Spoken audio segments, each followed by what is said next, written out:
Oh yeah, baby. All right, we're now on. On. That's my best Baltimore accent. Does Baltimore have an accent? Yes, and it's fucking bizarre. Hmm. So they say their O is really weird, like on. Um, they say, like where's the N and AY come out more like E, like you say Tuesday instead of Tuesday. Tuesday. Huh. They use the phrase like down the ocean, like I'm going down the ocean, but it sounds like Danny Ocean, like the character from Ocean's 11. So, but what does down the ocean mean? Like head towards the ocean, The or beach. like you're going down south? Oh, I'm going down the Huh. ocean. I'm going down the ocean. Means like you're going to the beach. Huh. Ambulance is ambulance. Bel Air Road is Blair Road. just straight up like Selma Blair. And then they say hon a lot, which is like hun, like, hey hon, how you doing? But it's like, hey hon. It's so weird. Fascinating. I'm telling. See, all of a sudden, I don't feel so bad about. Oh, Yeah, you got to come to Baltimore and just check out the accent. Come to Baltimore, hear a weird accent. excuse me. I don't want to do anything. I just want to sit and listen to you talk. Yeah, can you just talk to me? Sure, baby, I'm a prostitute, whatever. You want to have a little fun? Whoa, whoa, whoa! I'm paying you to talk.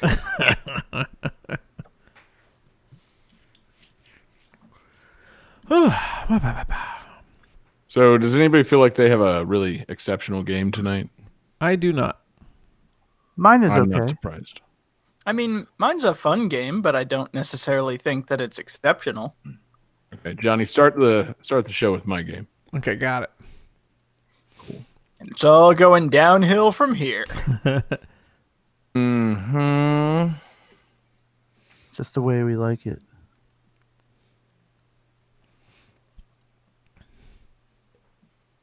Yeah. What? That- Anyways, you guys ready for me to do a countdown, kick the show off? Yes. Jesse? Yeah.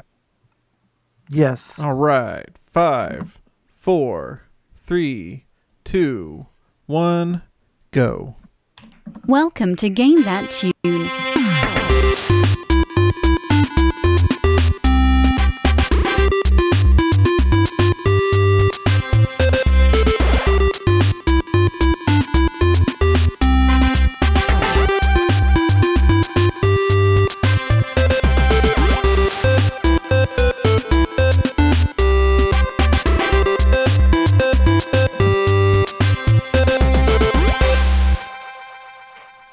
Oh, yeah. What's going on, everybody? It is Game That Tune back in the house once again.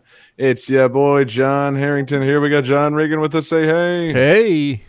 We got Jesse Moore looking fine. Say hey. Hey. And we've got David Fleming, not allowed to complain about the cold. Say hey. I wasn't going to. Hey! I'm just letting you know you're not allowed. If you're just joining us here on Game That Tune, what we do around here is we listen to video game music. We've each brought 3 songs from a game. We're going to guess the games based on the songs with a little bit of trivia. We're going to goof off, have a lot of fun, not let David complain about the cold.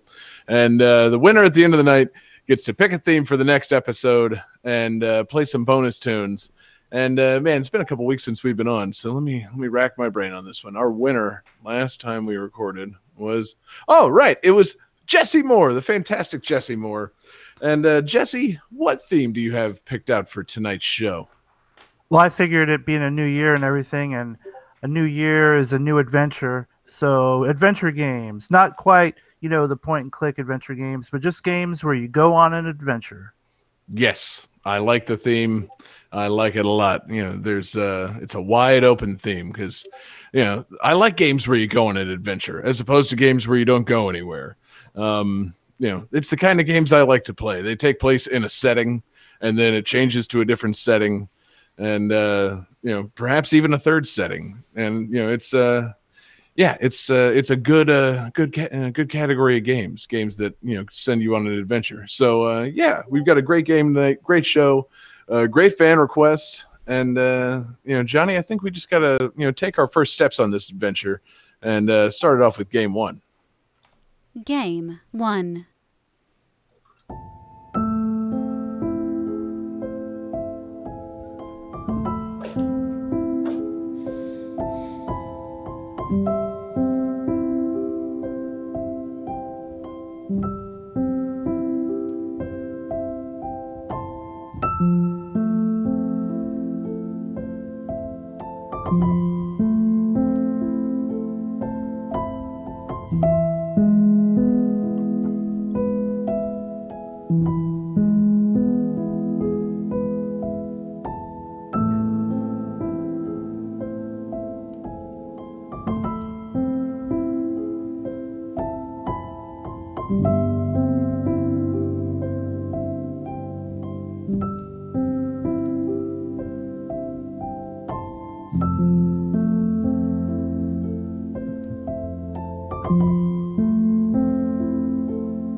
All right, so the name of this game was chosen by one of the programmers after they Googled British Columbian Mountains, and they decided that they liked the name, despite not knowing anything about that particular mountain.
Can you read Awesome. that trivia one more time? Sure. The name of this game was chosen by one of the programmers after they Googled British Columbian Mountains, and they decided that they liked the name, despite not knowing anything about that real particular mountain.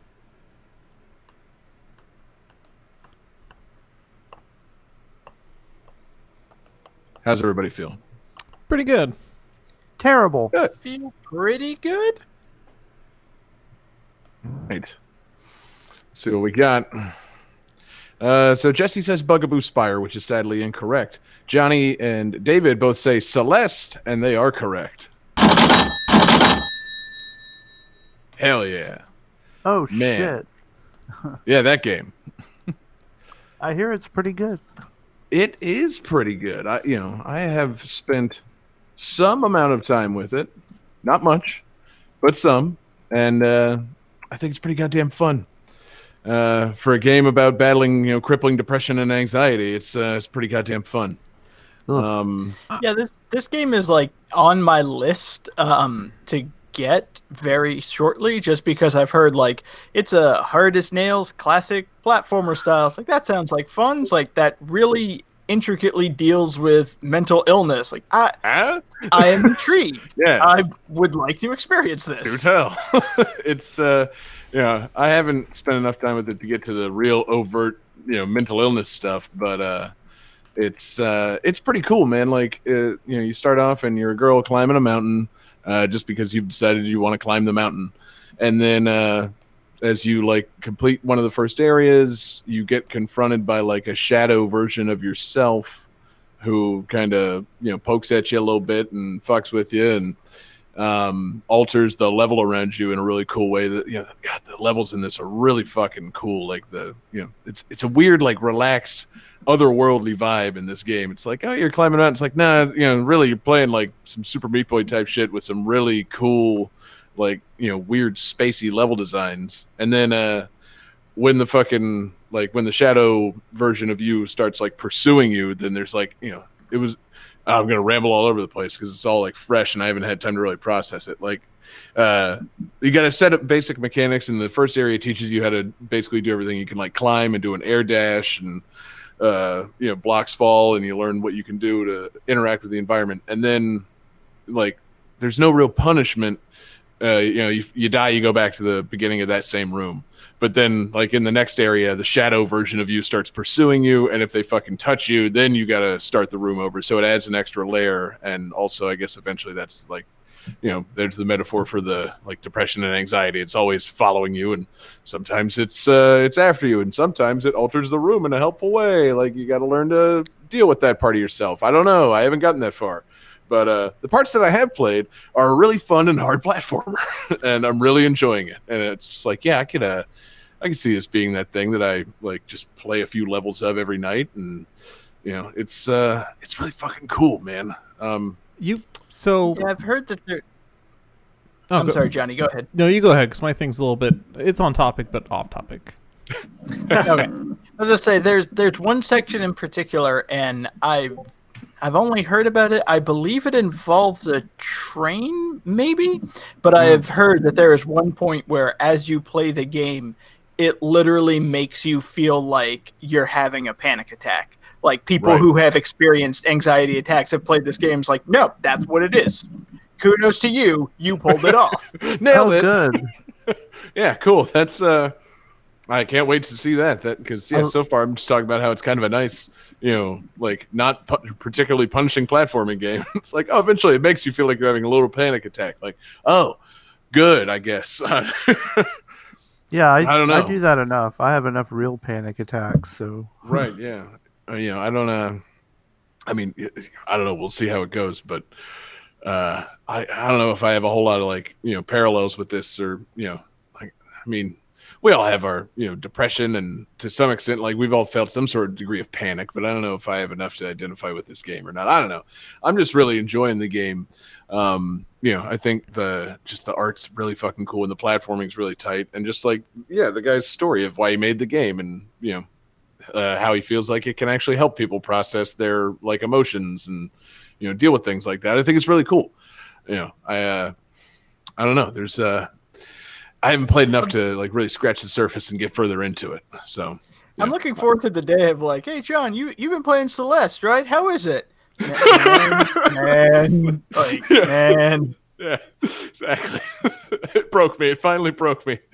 They should have just called the game Dabda, and oh man. So I tried actually. I've played the precursor to this game, the Pico 8 edition. Oh. I played this, I Cool. think, like back in like 2017 or 2016 or something like that. And I couldn't get past the first fucking room in that game. It's like, goddamn, John, that sucks. Because what I read, I think the guy made it as like a programming challenge or something. Like he was at like some kind of conference, and it's like, program a game as fast as you can, and he's like, oh yeah, here it is.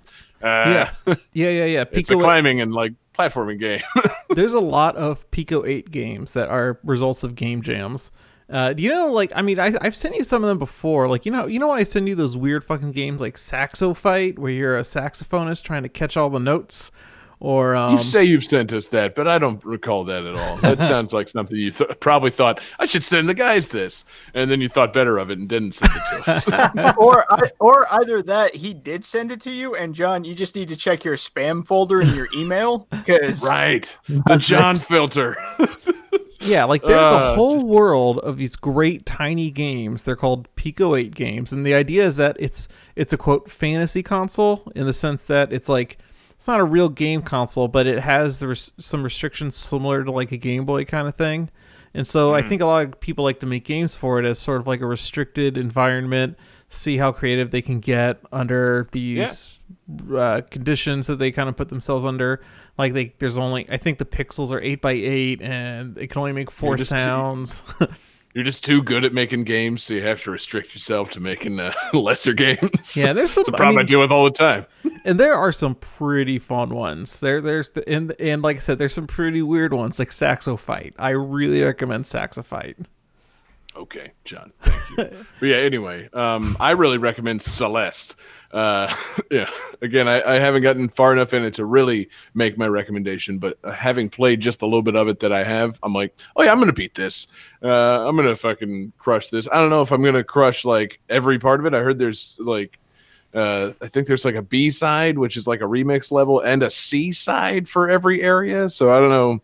I'm not usually a like 100%er kind of guy, especially not when it comes to like blistering hard platformers. But if the game keeps up like the same level of not quite punishment, like it's hard and you got to master it, but you only go back to like the start of one room, you know, that I can deal with. If it starts like fucking with you, giving you some really long areas that like send you way too far back when you die, that's when I get frustrated with the game and turn it off. So maybe that's what's going to happen. Maybe that's how they make you feel like you're having a panic attack. I don't know. Now that David mentioned that, I'm really looking forward to that. I want to just be put through a fucking head trip. No, I want to know what the fuck this game could do to replicate that experience. I mean, it's interesting. I'm looking forward to it. But yeah. I wanted to make sure that we kick the episode off with this game because it's got a fantastic soundtrack. The game's gotten all kinds of praise. The soundtrack's gotten all kinds of praise. And it's pretty fucking fantastic. And that's why I wanted to make sure that we started the episode off with it tonight. Because that's right, Celeste is Game That Tune's 700th game. Wow. We probably should have had a fanfare prepared for that. But Resident Evil. No, that's not it at all. No, not really take that. Nice job, John. Hey, on That's Celeste, isn't there a lot of snow in that game?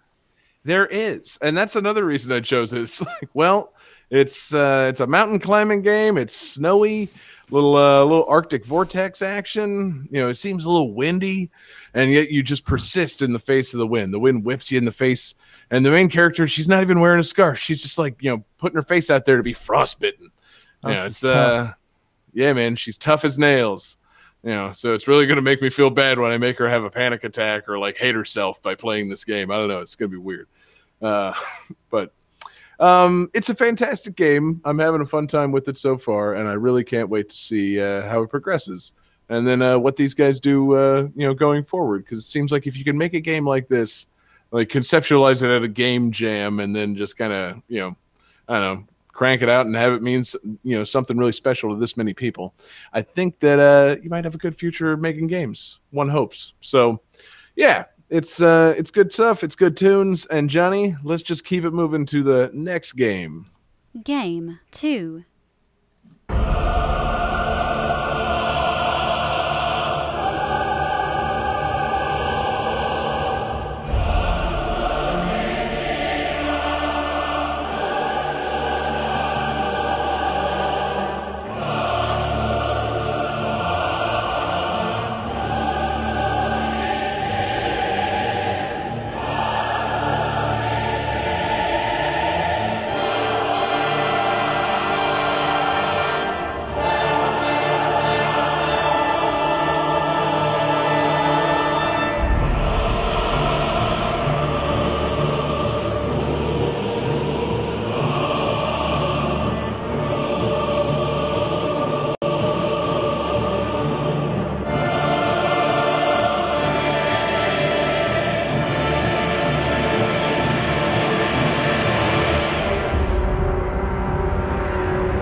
game is the second game in this series to feature full voice acting.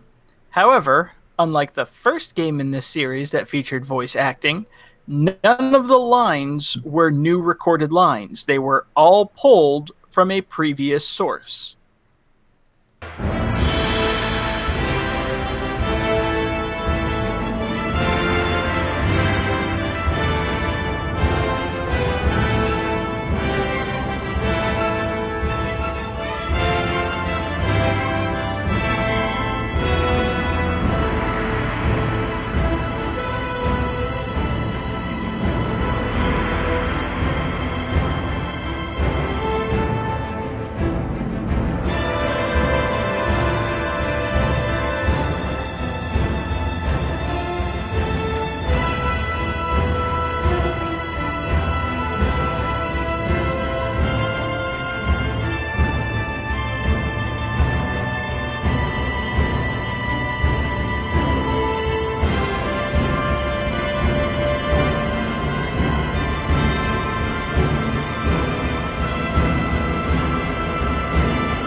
That was fast.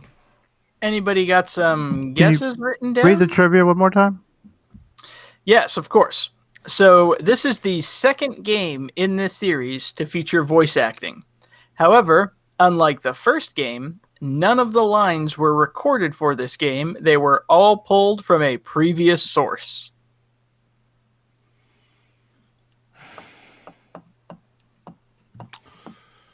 I don't like this at all. Jesse is locked and loaded. Johnny, how you guys feeling? I just said I don't like this at all. Okay, Johnny, how are you feeling? Thank you. Pretty good. It's a Stop penis. shading the dick and show it, John. Hold on. There's enough pubic Hold hairs on. on it. I'm doing a thing. It's going to be so good. There we go. Oh, good. If it's going to be a drawing of a dick, it's multiple drawings of dicks. It's a snowflake All right, so, of dicks. John Regan has multiple drawings of dicks. Jesse says Lego Avengers 2, and John Harrington says Lego Marvel Superheroes. Y'all have the right series. I thought that last song would give it away. This is Lego Lord of the Rings. Ah! That's what it. Oh shit. Yeah, that's what that song was. You're right. Well, I mean, the theme was adventure, and my first thought was Adventure Island, and then I thought that's a bit too on the nose. I And then thought I thought, it was Avengers. And then I was like, what's a big grand scale like adventure? It's like, wait, Lord of the Rings. They made a Lego Lord of the Rings. We've never used a Lego game on this show. Yeah, we haven't because we're not 10. Ah, But it's cool. These games are fun. They're not especially deep, but they're enjoyable. I'm Yeah, gonna consider these ish. games to be on par with Donkey Kong 64. They're just massive collectathons. Yeah, they are the spiritual successor to Donkey Kong 64. That's actually very apt, Johnny. Jesus Christ. what if they made there a are- Lego Donkey Kong 64? I was just about to say, can we please get a Lego Donkey Kong game? And Yes. you have to build the construction site. Mm, And, yeah, and and you have to collect Mario little tries to, pieces like, that break become it. bananas. God, that sounds fucking terrible. But no, so Lego Lord of the Rings, though, you're still collecting little shiny Legos all over the place, I assume. Yes. Yeah, what are they called? The little tiny Uh, ones. like Oh God, Lego I'm bits. blanking. No, they're they're not bit. You're gonna have me look this up. Damn it, because studs. That's it. They're studs. Yeah. Oh yeah, Yeah. gotta find them studs. Oh, Gentlemen, we don't even look outside of this podcast to find some studs. Ooh. yeah. But this game was actually kind of cool because this was the first Lego game that instead of like having the strict levels, there were open world segments. So you actually got like a giant area to explore. You could like create your own character. You could customize your weapons. Like there was a lot to this game, but at the end of the day, I mean, it was still a Lego game. So it was still pretty simple and basic. Right. Yeah. Why would you create your own? Why would you create your own character in a Lego game? I thought the whole point was playing as Lego versions of your favorite characters. Like, I don't get it. How many favorite characters can you really have in Lord of the Rings, though? I mean, like, Gandalf in 2 different colors, several hobbits, Legolas, my man Gimli. There were characters from the books that were not featured in the movies that were included in this game. Like you can play as Ragnar Brown or Tom Bombadil. Tom Bombadil, baby. This game also had DLC, and one of the DLC characters was a little Lego Balrog that you could play as, which was pretty fucking cool. Little? Yeah. I want a giant Lego Balrog. But still cool. No, again, like I heard the theme and I thought like, Lord of the Rings, that's an adventure. It's like, oh yeah, they've made several Lord of the Rings games, like, but they made a Lego one. That was a fun, charming little game. Yeah.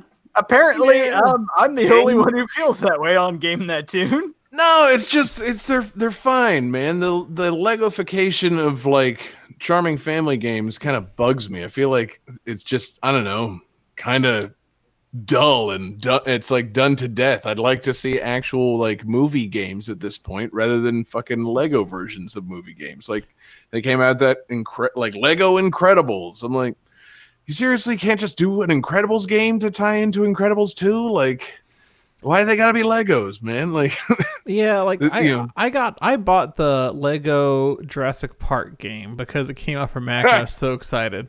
So I'm like, okay. And I played until I unlocked like Lego shirtless Jeff Goldblum, and I was kind of like, why am I like? I hit a point where I'm like, I'm just unlocking things, and like I don't even care about it anymore. What am I doing? And I just kind of quit.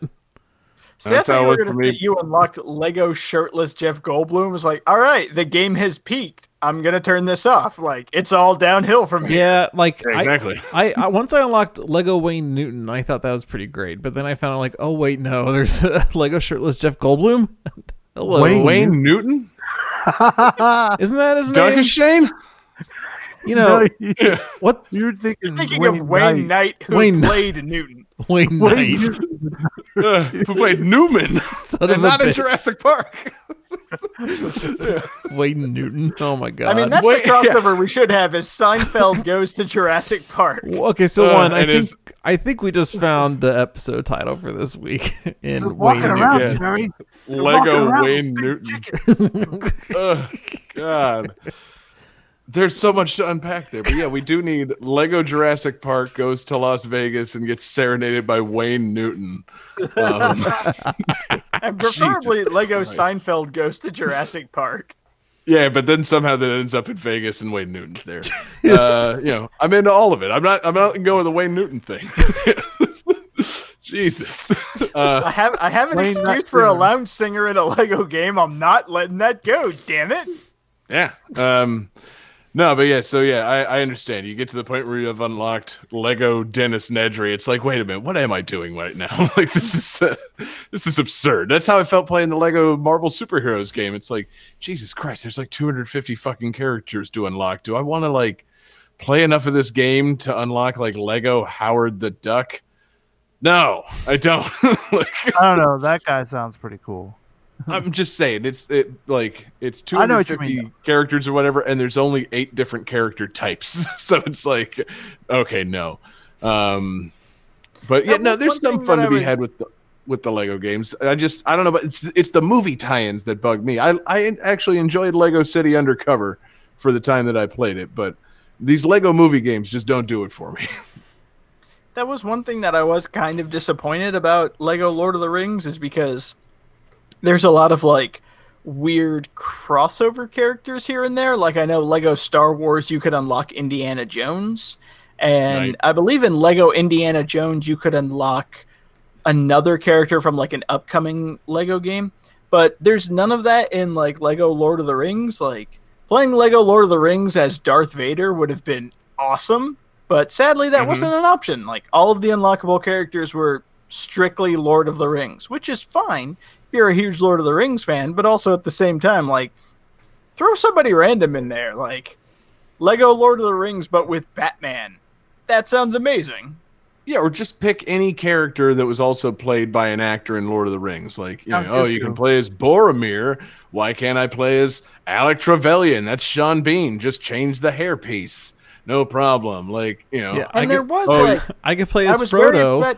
upset. I could play as Professor Frodo. Xavier. Why can't I play as Wilfred the dog? He's right. Or wait, no, I'm sorry. He I doesn't was- play the dog in that show. Never mind. Damn it, John. I was very upset because there's like a little joke where when you're in the city of elves, you can see Agent Smith like in the background. Like, fuck, why couldn't I play Lego Agent Smith? That would have been amazing. Lego Matrix actually sounds pretty good too. So, you know, Or Red I take it Skull. back. Yeah. Oh my god, Red Skull. Yes. Yeah. Or Megatron. Yeah. Oh, he is Megatron too, isn't he? Trying to think of a non-ridiculous Hugo Weaving role that would be. There cool, are but no non-ridiculous Hugo Weaving. You could play the evil nurse from Cloud Atlas. Yes, yeah. Lego Cloud Atlas. That's a game that we need. No, So long. and convoluted. Well, hey, you get Lego Tom Hanks, so it's all right. Yeah, you get Lego Korean man Halle Berry or whatever. Fucking Cloud Atlas. So anyway, David, anything else on Lego Lord of the Rings or Lord of the Rings in general or Lego games in general? They're simple, but they're charming and fun. I'm glad that we now have a Lego game on the show.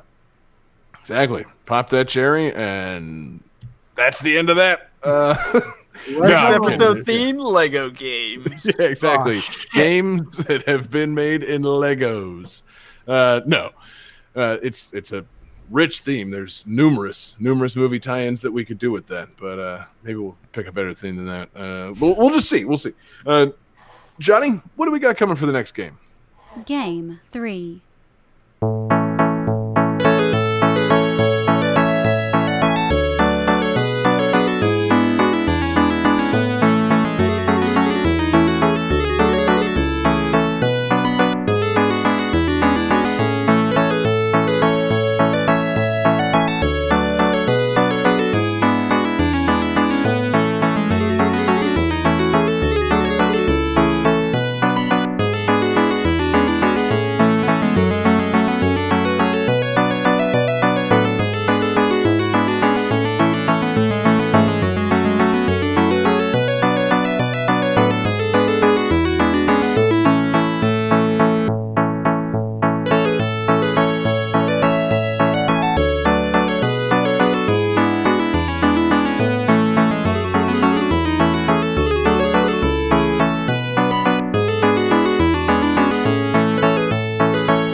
All right. In this game, your adventure will take you across 7 worlds and 2 moons. And you will also play through 3 generations of characters through the course of the game.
How you guys feeling this evening?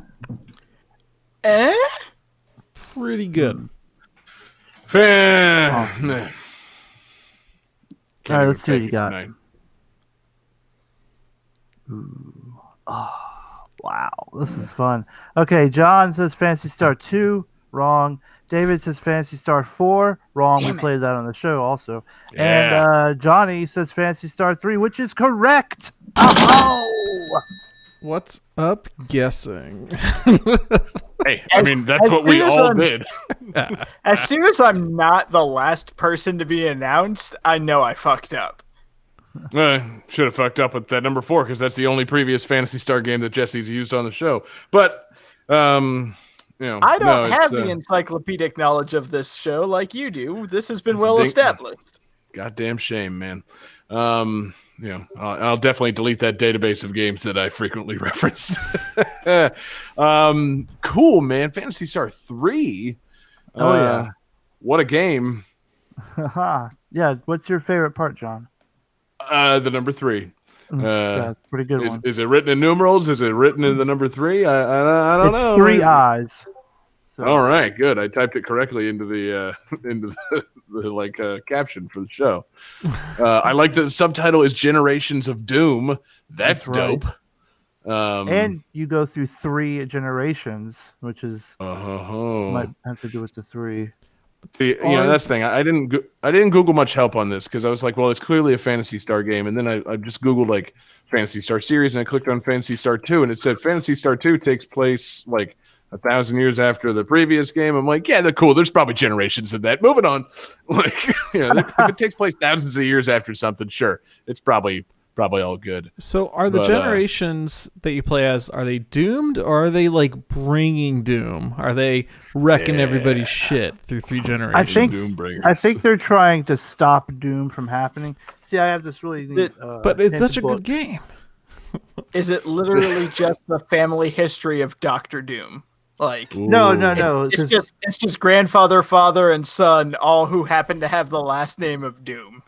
I'm into it. So you start off with this dude named like Rice. It's spelled weird. I don't know. Reese, I guess. Yeah, like Reese Darby, and oh yeah, that spelling of Rice. Yeah, and so like I guess a third of the way through, you get to marry someone, and you get to pick who it is, and then you have a kid based on who you marry, and so then the game splits into two different kids, and then whichever one you pick. Later on in the game, you get to marry someone else, and there's two more kids. So, like, technically, there are four different endings, Hmm. which is Branching weird. I never, paths based on kids. yeah. I only this is what's interesting. Well, I guess it's not that interesting, but this was the first this is the first RPG I ever beat. I find that interesting. Yeah. I had played Final Fantasy, but I just could not fucking get through that game at first. And then I played this one, and with the help of that little hint book, which really it was a hint book. Like, it didn't tell you shit about any of the monsters, just their names. It was just like, maybe don't do this. Like, it really just gave you hints. Like, it didn't like just like the Final Fantasy strategy guide told you every fucking thing about the game. This game is just like, maybe you want to talk to this person. I don't know. You figure it out. It's like, oh, Yeah. thanks, hint book. Yeah, thanks for the nudge in the right direction, I guess. But one thing I think that stuck with me is this game has a first-person battle system, and even though I did complete this game, it made me really dislike that type of battle system. Just say, how did you beat this game with a first-person battle system when you have famously hated first-person battle systems? Well, being it was my second RPG, and at the time I had no other RPGs, and so I was, played through it. I finished it. That way I could form a educated opinion on a full playthrough of a first-person RPG, and I decided through that information that I did not like it. And then Phantasy Star must have agreed, because in Phantasy Star 4, they stopped having that bullshit, and you could see the backs of your characters, and they'd run up and do awesome things to the enemies, and you got to see it, and it was amazing. Yeah. So, I decided to play a game to completion with a first-person battle system, and after completing it, I thought, fuck this. Yeah. You ever eat chicken, and then you get food poisoning, and after that, like... you just get sick at the very mention of chicken in the future. I think Phantasy Star is Jesse's first-person RPG battle system, chicken. Box quote: Phantasy Star, basically video game food poisoning. No. Only for Jesse. Just three. Yeah, I mean, the whole series, it has merits. But also, you badass. You want to see people attack their enemies, like actually attack them. Yeah, which is unfortunate because this is the first one. Well, maybe not the first one, but it has Ren, which is this robot dude, and he can turn into like a jet. He can turn into a spaceship. He can turn into a submarine, and he also shoots people with a cannon, which is pretty great. I like it. He comes back in 4. So that's cool. So there's continuity between the between actual games. It's not like 1,000 years later, and it's just fresh. Kind of. Okay. Pretty much. It's very loose, Word. I like it, man. It's it's a series I wish I had the means to have gotten into as a kid. Like as a kid who didn't play a whole lot of RPGs and definitely didn't own a Sega Genesis, it was just kind of not on my radar. But I don't know. It's like you got Final Fantasy if you were a Nintendo kid, and Phantasy Star if you were a Sega kid. So I kind of wish I could. If there was an easy way to go back and play these, say in like a Switch collection or some such thing, I might just be down to play. There is. Go to there's a Sega Genesis collection on the Switch, and it has all the Phantasy Star games on it. Funny, I should mention that. I'm so glad to know about it. Awesome, man. I think I need to check that out because I haven't played like Octopath Traveler now. I'm getting the RPG itch, and I'm just like always on the lookout for something with a little 16-bit style and some fun RPG shit. And I can play a first-person battle system RPG game and not throw up. So it's pretty great, man. It's I'm gonna have to look around for that, but yeah.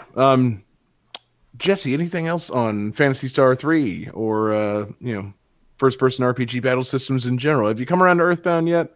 Am I just gonna? Am I gonna... I've tried. When it came out for Wii U for $10, I threw that $10 down as fast as I could, and I was like, I'm gonna try it. And at first I was like, this is okay. They're funny and stuff, but it just got to a point where I'm like, who the fuck is doing what? It's just a fucking ninja on a skateboard, which that's cool. But all of a sudden, this flashing light, like with someone like flashing a flashlight on him, I don't know what the fuck Ness is doing.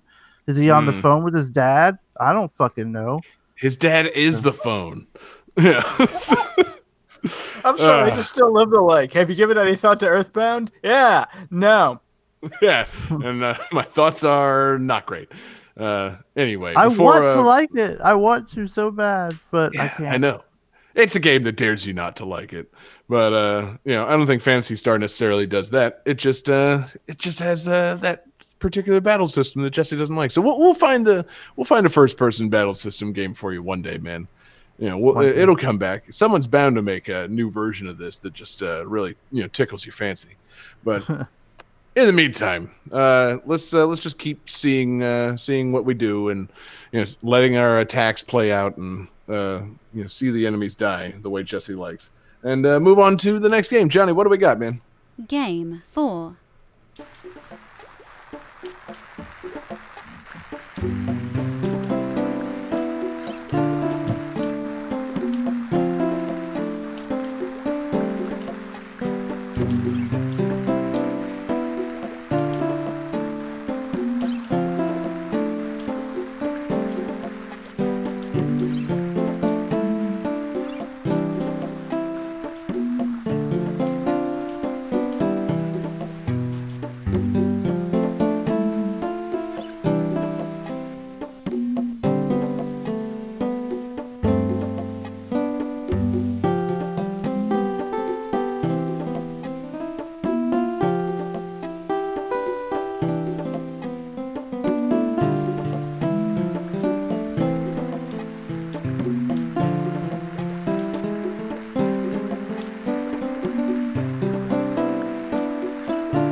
All right. So this is our fan request for the evening.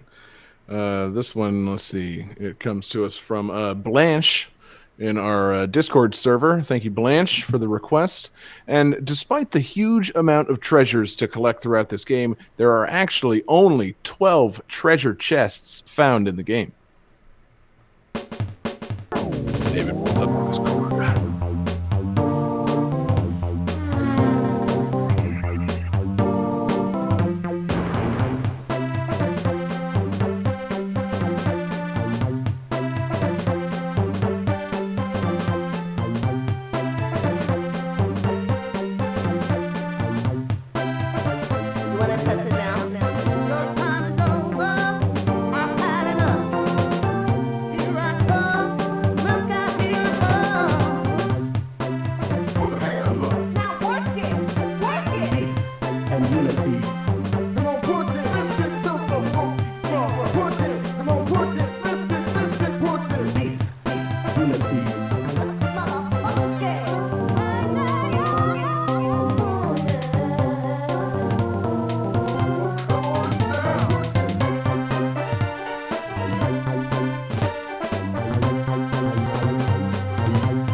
All right. I hope everybody's feeling great about that one. Feeling pretty good. Feeling so good. Good. Then hurry up and let's see them. Johnny says Sweet Jams 99. Sadly, incorrect because David and Jesse both say Wario Land 4, which is correct. Johnny, you got to check the Discord server, my man. Jeez.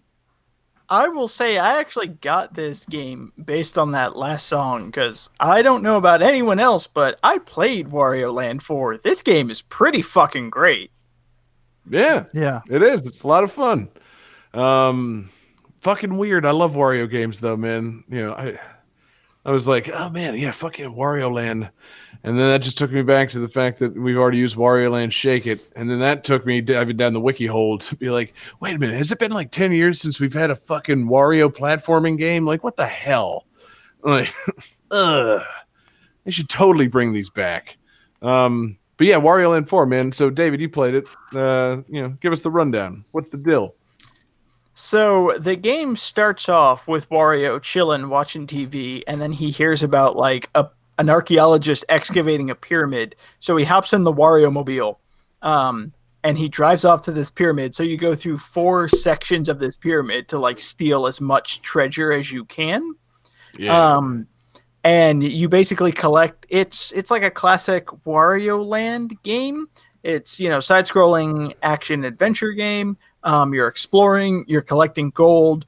Wario gets various statuses that affect him. Like there's a bee that will sting him, and he's apparently allergic to bee stings, so his head gets super puffy and he floats up.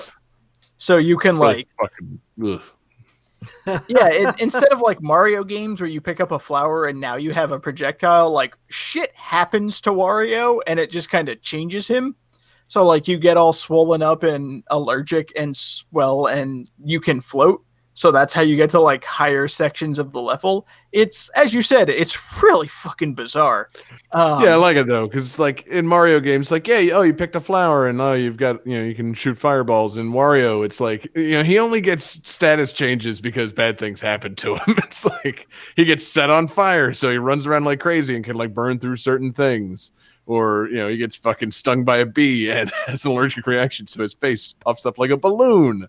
And it's like, Jesus, that's, you know, one, gross, and two, like, I feel bad for the guy, but you can't really feel bad for him because he's Wario. He's gross. How do you feel bad for such a guy? Like, I also, because this game, I think I didn't play a ton of like Wario Land 2 or 3, but I think this is the first game that introduced the like run back mechanic, which I know was in Shake It, where like you go through a level and at the end of the level you get like a magic fairy or sprite or whatever, and you have to take it back to the beginning of the level. So like so much of it is about like, I need to explore and find the right way through this level and get to the end. And then once you get to the end, it's like, all right, ticking clock, motherfucker, go back to the beginning now. Yeah. No, see, I like that a lot. Like, I like that it's, you know, it's real exploration heavy. You got to find the treasures and like use your, you know, weird statuses to unlock new places. And you have as much time as you want to explore until you get to that last thing. And then it's like, yeah, you better book it out of here, man. Like, doors closing,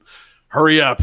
It's like, whoa, that's different. Like, it'd be cool if that was in like some Mario games. You know, you get like, you go through a level and it's kind of leisurely and you're collecting things the whole time. And then like, you know, Bowser pops up and like presses a button. It's like, yeah, you better fucking, you know, beat it back to, you know, the last castle or some shit. And you gotta run backwards and do like reverse platforming challenges, or like the levels changed in some way. Like, it's a cool ass mechanic. And I like the way the Wario games use it.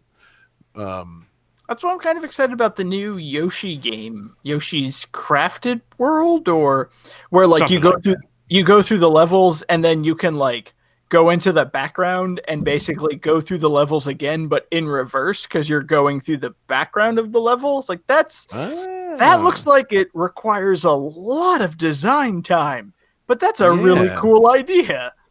And I think maybe I'm wrong, but isn't Yoshi's Crafted World made by like Goodfeel, which are the guys that made like Wario Land Shake It? I believe so, yes.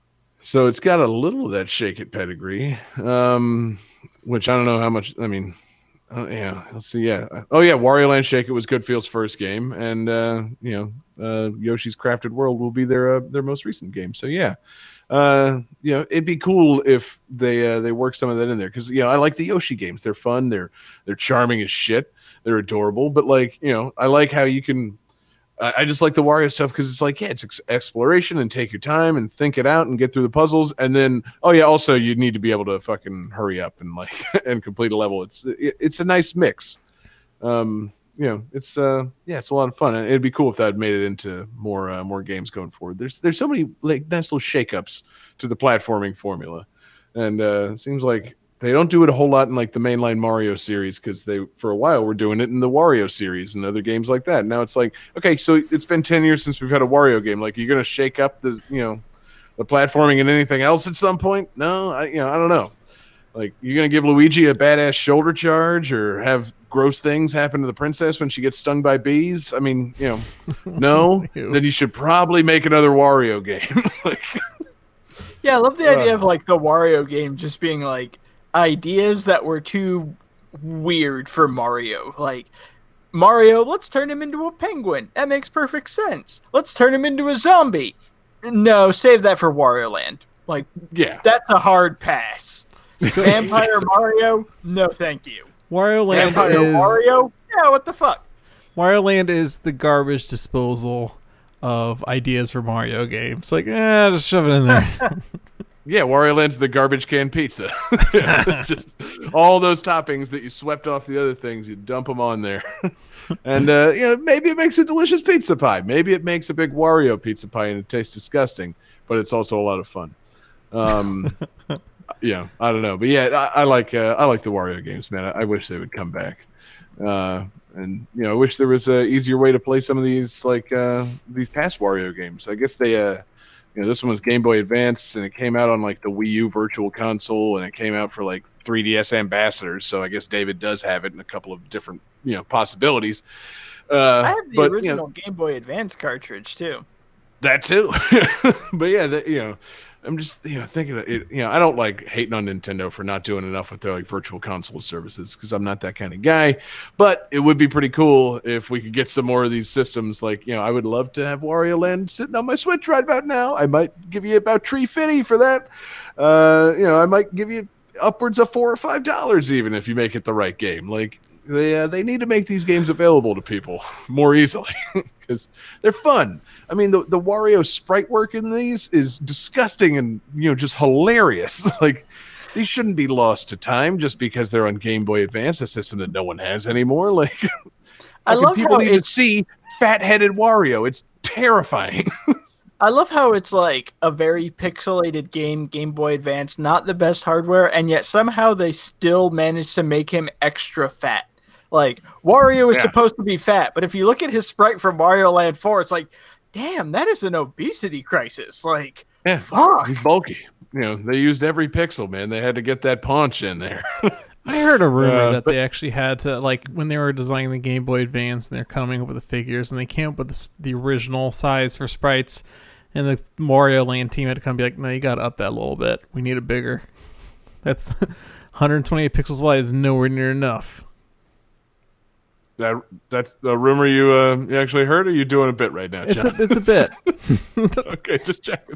No, that is an actual rumor that he heard just now from his own voice. From his uncle that works at Nintendo. Right. I was taking a look at.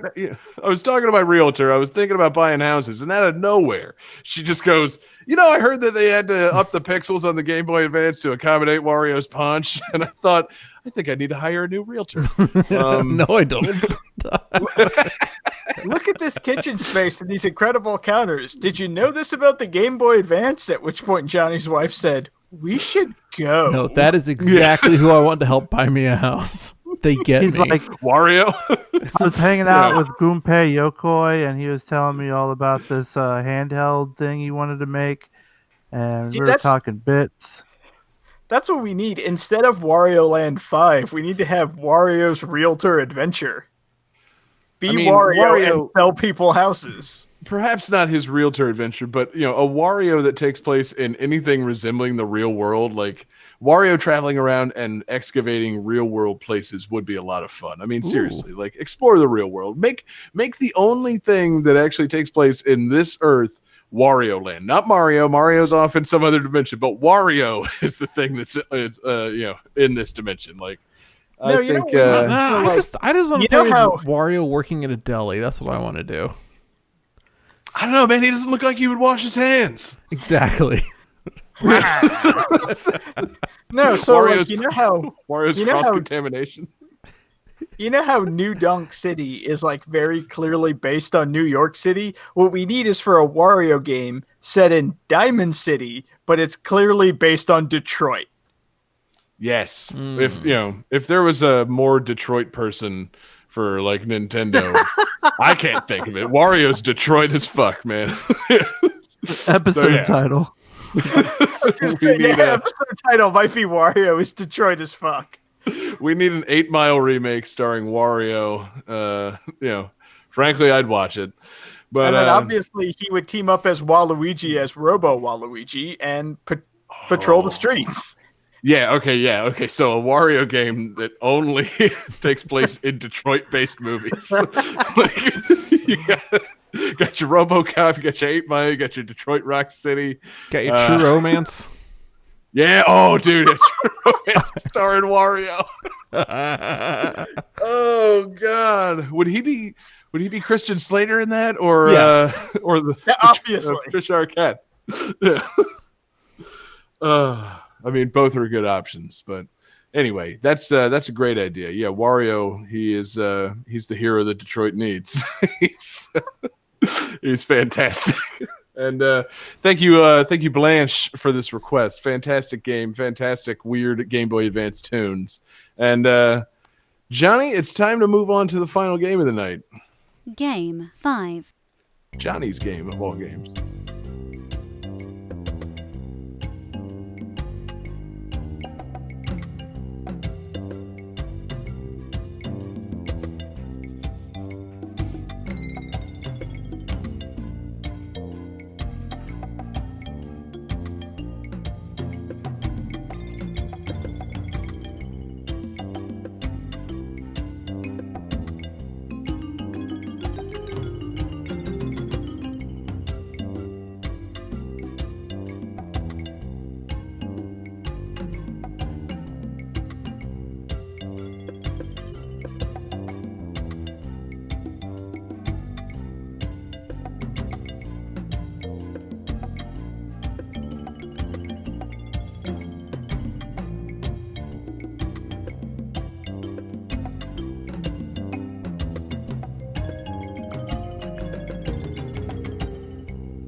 All right, guys.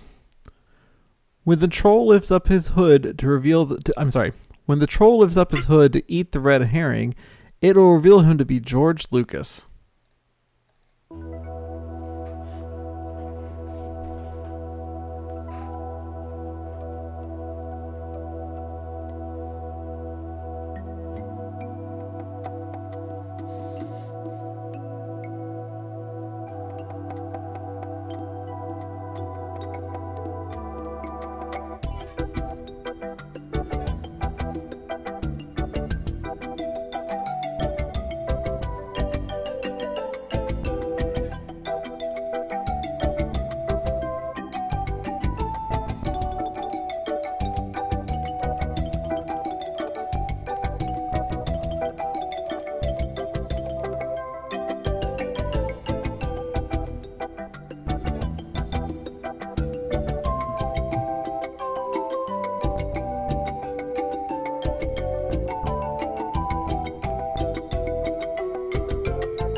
All right.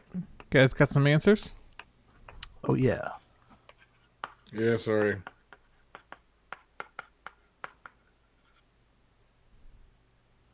It is our first hat trick of the night. It is The Secret of Monkey Island. Welcome to Game Whoops. That Tune.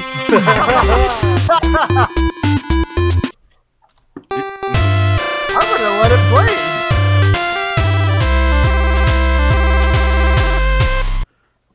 Correction, John. It's our only hat trick of the night. It can be both.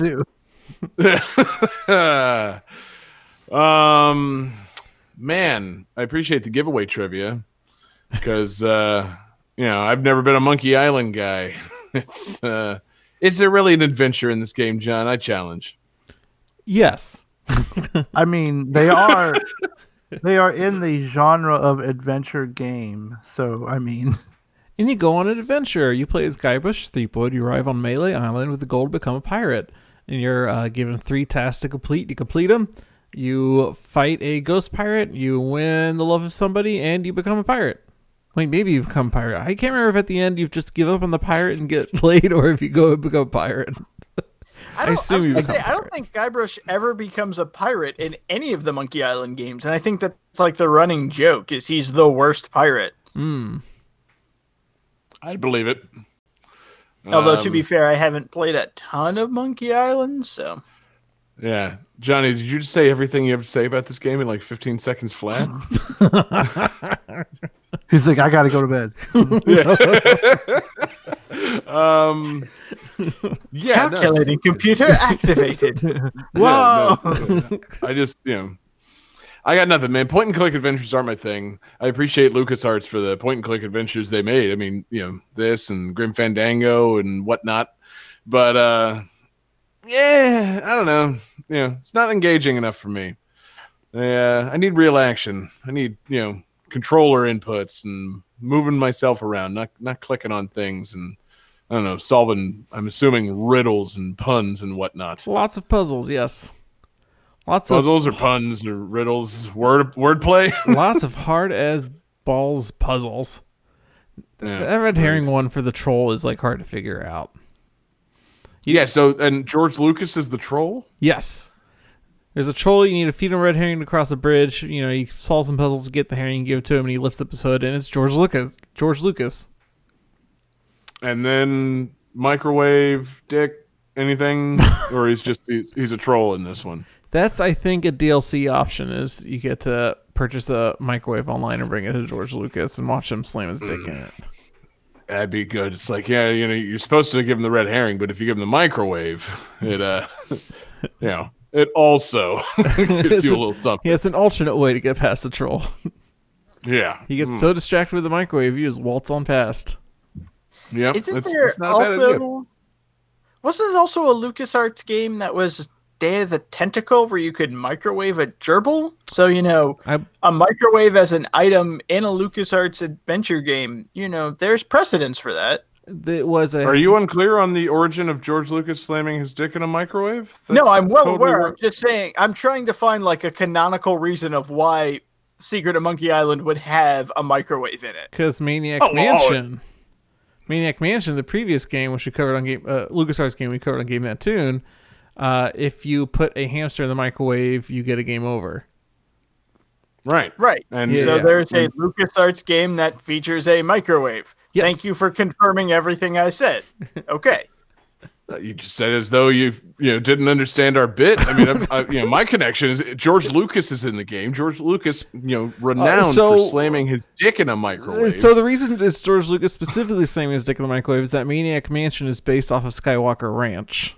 Exactly. So, the microwave's there. George Lucas slams his dick in it. George Lucas shows up in Secret of Monkey Island. Stands to reason that Monkey Island probably has a microwave. But, it's airtight, man. I'm just okay. I feel like we're on the same page here, but arguing past each other. Okay. Yes. How else are pirates gonna microwave their burritos? Bingo. Yeah. And occasionally trolls slam dicks and things. Man. So, Johnny, how much experience do you really have playing Monkey Island? Did you play all these? Are you as a kid, I played it a pretty good amount. Although I was pretty little, Mhm. so memories of it are a little hazy. I'm not gonna lie. Right. But I remember having a really good time with them. And so it's probably the kind of thing where when you're a littler kid, these are pretty great because, you just hang out and you click and you click and you click and you click, and that's all you got to do. Yeah, eventually something happens. And Very satisfying.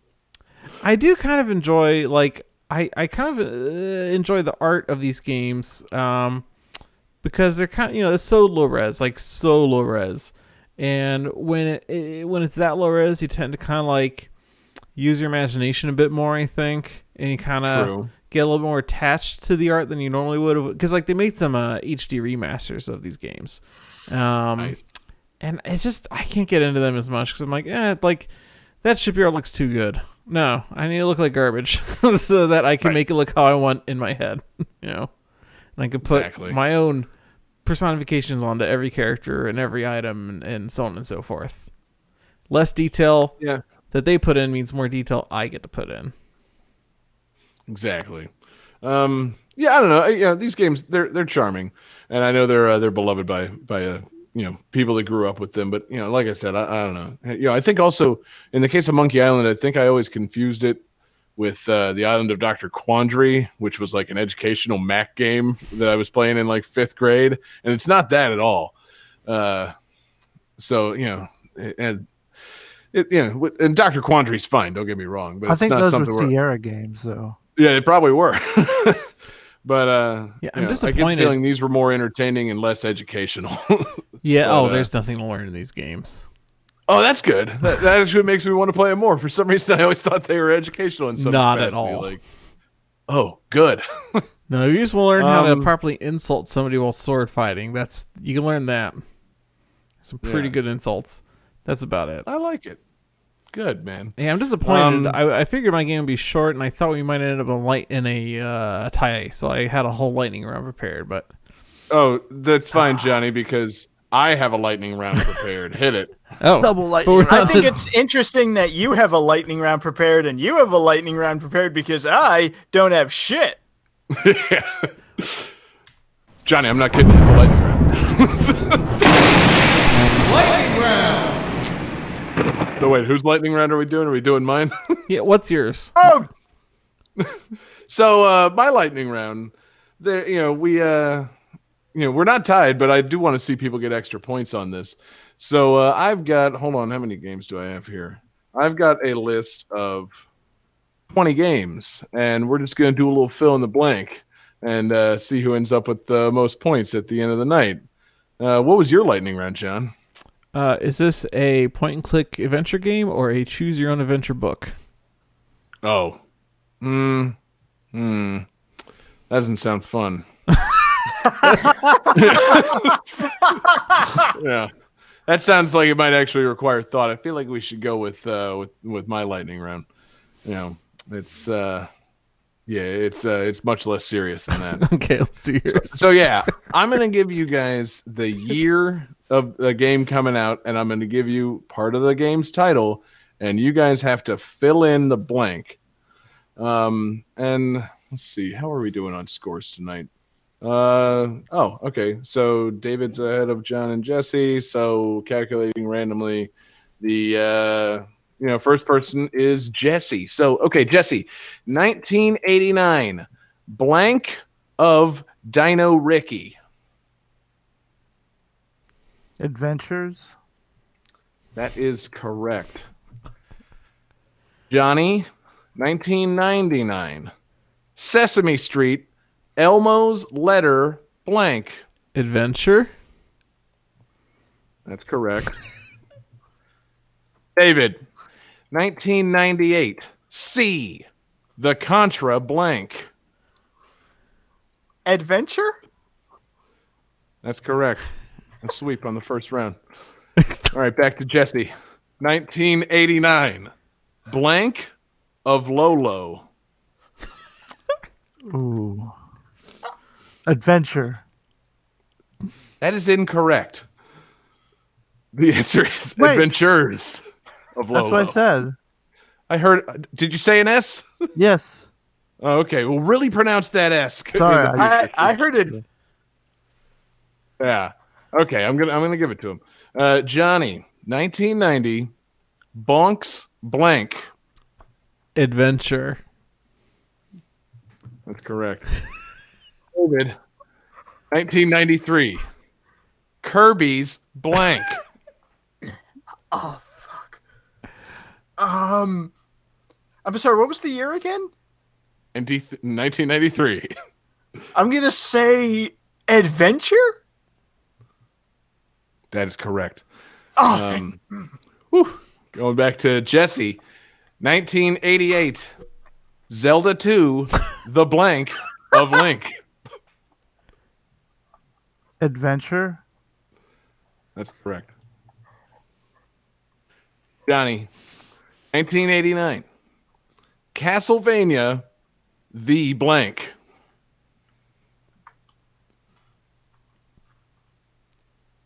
Adventure. That's correct. David, 2009, Henry Hatsworth in The Puzzling Blank. I know this. Adventure. That's correct. Oh, man, this next one's easy. You know, Jesse, 1999, Goemon's Great Blank. Oh, it's great. All right. Adventure. That is correct. Man, you guys are doing good. Johnny, 1993, McDonald's Treasureland blank. iPhone 6S. Uh-oh. God damn it, John. You broke up there for a second, Johnny. You want to repeat that? Adventure. He's right. It's adventure. Okay. Gets us to David. 1999, Beetle blank Racing. Oh, Adventure. Right. That's correct.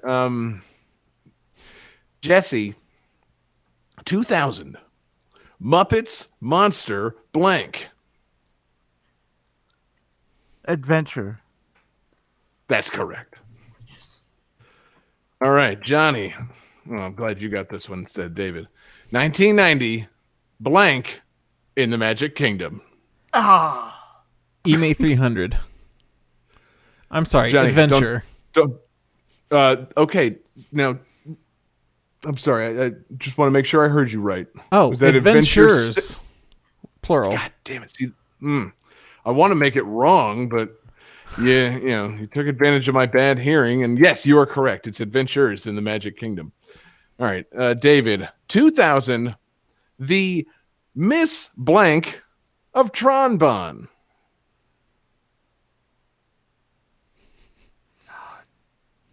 iPhone 6S. Adventures. Yes, thank you for very clearly pronouncing the S. That is correct. Jesse, back to you. 1989, the blank of Bayou Billy. Adventures. Yes. He's correct on that. Johnny, 1992, Super Blank Island. Adventure. That's right. All right. Oh, yeah. Shit. I forgot I didn't put the even number of answers on here for you guys, so somebody's going to win this outright. David, 1991, Final Fantasy blank.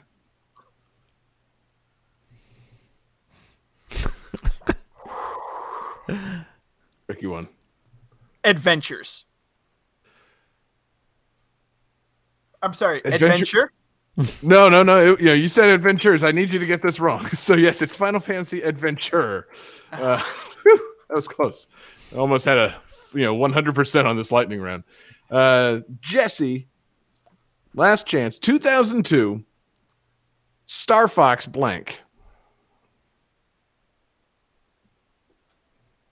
Adventure. That's incorrect. It's Adventures with an S. And Johnny, this is your chance to win it, man. Closing it out. 1993, Rocket Knight blank. 64. God, I wish that was a game. Fuck. Yeah. I Do you have a love real that answer, Rocket John? Knight 64 came out in 1993. Rocket God, Knight. that would be cool. Rocket Knight Adventure singular. God, no. It's adventures. So, jeez, this lightning round did nothing to clarify the scores. David gets an extra 5. And Johnny and Jesse both get an extra 6. And I think that literally puts us in a 3-way tie for first. Uh-oh. Damn it.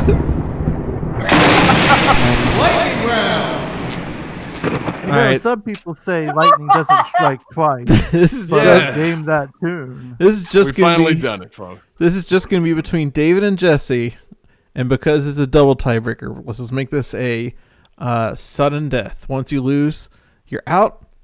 Unless if you're first in the round, the other guy, if he loses 2, then we keep going. All right. So, all right. So I have a list of point-and-click adventure games, and I have a list of choose-your-own-adventure books. And you gotta tell me if it's a game or a book. We're gonna start with David. David, This is the best show ever. David, you are a shark. Choose your own adventure? Correct. All right. Let's see here. Jesse, Blue Force. Adventure game. Correct. All right. Let's see here, David. Creature Crunch. Adventure game? Correct. Jesse, Cruise for a Corpse. Choose your own adventure. That is incorrect. All right. So, David, if you get this, you win. If you lose, we're going to keep going. Here we go. Race Forever. Choose your own adventure. That is correct. David is this week's winner. Oh, wait. I'm sorry. Calculating computer activated. Computers. Beeps. George Lucas landing his dick in a Scoring complete. This game's winner is David Fleming. Wow. Fantastic. Thank you, calculated computer. Totally necessary in that instance. What a game tonight, fellas. That was that was not how I saw that going. I saw that final lightning round being more of a silly distraction. It turns out it affected the game way more than anticipated. I also love how it came down to Jesse and I, even though Jesse won last week. So Hey, it's early in the year. We're going free and easy on this one. You could have won, but no, it's David this week. So David, fantastic game. And what do you got in mind for the theme for our next episode, my man? well, John, you have inspired me. And based upon your pick for tonight, I'm thinking we go back to a well we haven't tapped in a while and doing indie games. I like it. I like it a lot. Plenty of fantastic indie games out there just waiting to be picked. Yeah, I think it's fantastic. I wish I hadn't just used Celeste on this this show because it would have been a great pick next week. But I think there might be 1 or 2 more indie games out there just waiting to be featured on the show. So awesome, man! Great pick. It's going to be a good theme, and great game tonight, guys. We had a lot of fun. Thanks to everybody who watched along live with us. We're live every Wednesday night. We're at twitch.tv/GameThatTune, youtube.com/GameThatTune, facebook.com/GameThatTune. We're live streaming our audio into our Discord server. You should get in there and get in the chat with us because we love chit-chatting along with you guys. A lot of great chatter in the chat room tonight. Thanks to everybody that listens in podcast form. Our podcasts come out Wednesday mornings. They're available in iTunes or wherever you get your podcasts. And we appreciate you guys for listening there. And thank you to everybody that checks out patreon.com/GameThatTune. It is our home for awesome exclusives. We've got a new episode of Jesse's Covered Up Show featuring the music of Brental Floss. I brought in a new co-host, and we've got the return of Game That Tune Gems for the month of January. So we're back in action on that. We got fun mixtapes and things. We got movie commentaries always in the works. I think it's not tomorrow because that's the 31st. So will it be next Thursday? We're recording another live movie commentary, Johnny? Second Thursday of the month. Second Thursday. Never mind. 2 Thursdays from now. But yeah, you should support us at patreon.com/GameThatTune because we give you access to all our fun stuff like our movie commentaries and bonus shows, and we really appreciate the support. Special thanks to our superfan tier producers Alex Messenger, Lance Revere, Damian Beckles, and John Jekyll. You guys are all fantastic, and we really appreciate your support. And thank you to Blanche in our Discord for the request tonight. They sent it to us via our Discord request server, but you can also send it to us, gamethattune@gmail.com. You can find us on Twitter at gamethattune. You can hit us up individually on Twitter. I am there at jgangsta187. You can find John Regan on Twitter at JPReganJR. You can find David Fleming on Twitter at DFD Fleming. And you can find Jesse Moore on Twitter at Sega_legend. Before we go, Hell yeah. I checked the calendar. The second Thursday this month is Valentine's Day. So what do you say? What do you say we move this to the first Thursday this month, the 7th? Johnny, there's nothing more romantic than forcing Mortal your wife or girlfriend to watch four dudes. It's so make romantic fun of for Mortal Kombat. Valentine's Day. I ripped this heart out of a chest to give to you. Exactly, man. Kano is a romantic. Yeah, we'll bump Mortal Kombat to the first Thursday of the month. All right. But I'm glad that you had one more thing because I did everything out of order, so I could say one more thing. We don't have an exact podcast anniversary, but every year around this time, it is our podcast anniversary, and it is our 3rd anniversary, fellas. We've been doing this show for 3 fucking years now, and I just wanted to say, on behalf of myself and all of us, thank you so much for listening. Thank you, everybody, for your support. We've had a blast making this show, and the whole mission of doing the show was to goof off and have a lot of fun, and I love that we continue to do it year after year. I didn't make a big scene about it because we don't really celebrate time milestones. We more celebrate episode milestones or song milestones, things like that. But yeah, man, 3 years, 704 games, and a whole hell of a lot of goofing off, man. I just want to say, I love you guys, and I love everybody for listening. So yeah. What a night, what a 3 years it's been. And David, you've got the last word, so take us home with your bonus tunes, my man. My bonus music doesn't tie into my theme for the upcoming week, but kind of ties into the theme for this week. We are closing out this adventure, heading home, playing an incredibly adventurous song. This is the new version of the Zelda medley from Smash 4 and Ultimate. That's all. Okay, yeah, you just said it with a question mark. I thought there was more. I was thinking of a better way to phrase it, and then I was like, no, that's pretty much everything I need to cover. No, that pretty well covers it. Yeah. So, fantastic, and peace out, everybody.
Celeste is copyright 2018, Matt Makes Games. Lego Lord of the Rings is copyright 2012, Traveler's Tales, and Warner Brothers Interactive Entertainment.